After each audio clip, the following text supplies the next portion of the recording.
नमस्कार, आप सुन रहे हैं स्केरी नाइटमेयर्स। आज की कहानी एक ऐसी लड़की की है जिसने सिर्फ एक सवाल का जवाब दिया और फिर उसकी पूरी दुनिया बदल गई। यह कहानी है नीना की। नीना 23 साल की एक इंट्रोवर्ट लड़की। दिल्ली के शोर से थक कर उसने टोक्यो में पढ़ाई के लिए एडमिशन लिया। उसे लगा था नया शहर, नई शुरुआत।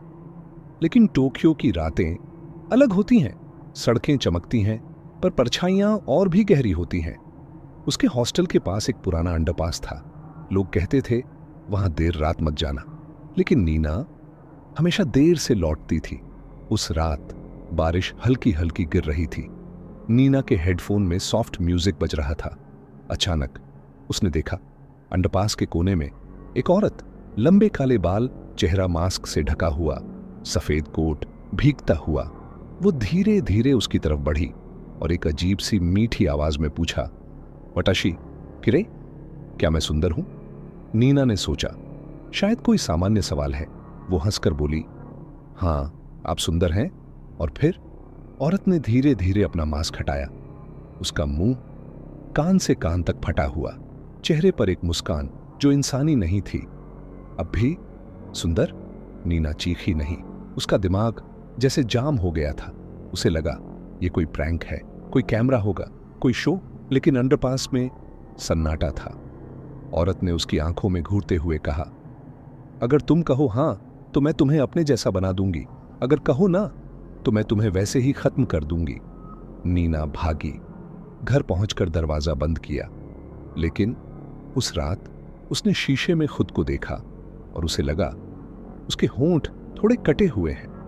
अगले दिन कॉलेज में सब सामान्य था, लेकिन नीना को हर लड़की मास्क में दिख रही थी। मेट्रो में, क्लासरूम में, यहां तक कि उसके फोन के कैमरे में भी हर कोई उसे देख रहा था और वही सवाल पूछ रहा था, क्या मैं सुंदर हूं? नीना ने गूगल किया और उसे मिला जापान की एक अर्बन लीजेंड, कुचिसाके ओन्ना, एक औरत जिसका चेहरा काट दिया गया था। वो बच्चों और युवाओं से यही सवाल पूछती है। अगर जवाब गलत हुआ तो वो उन्हें भी अपने जैसा बना देती है।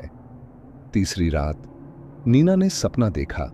वो अंडरपास में खड़ी है, चारों तरफ शीशे लगे हैं, हर शीशे में उसका चेहरा, लेकिन हर चेहरे का मुंह थोड़ा और कटा हुआ।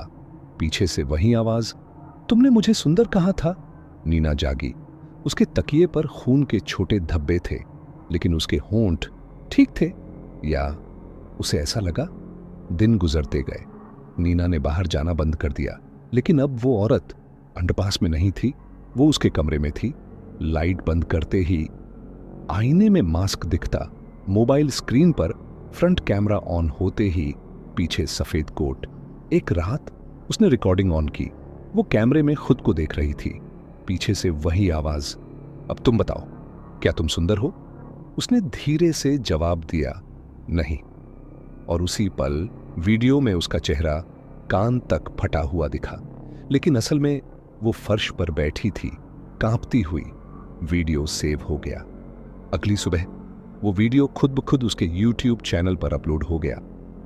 टाइटल था, एम आई ब्यूटिफुल?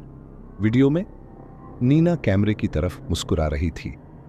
उसका चेहरा पूरी तरह कटा हुआ, लेकिन कमेंट्स में लोग लिख रहे थे, इतना रियल मेकअप कैसे किया? क्या शानदार एक्टिंग है।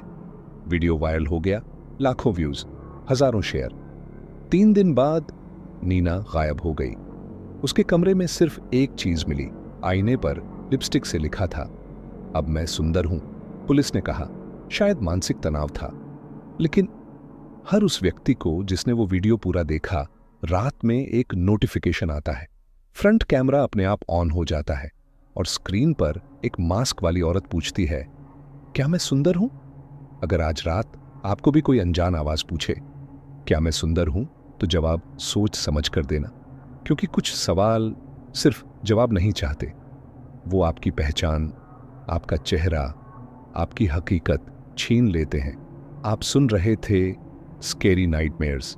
अगर आपको ये कहानी सुनकर अपने कमरे में आईना देखने से डर लग रहा है तो कमेंट में लिखिए, मैंने देखा।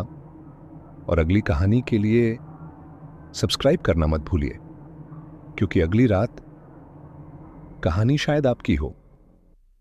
वटाशी किरे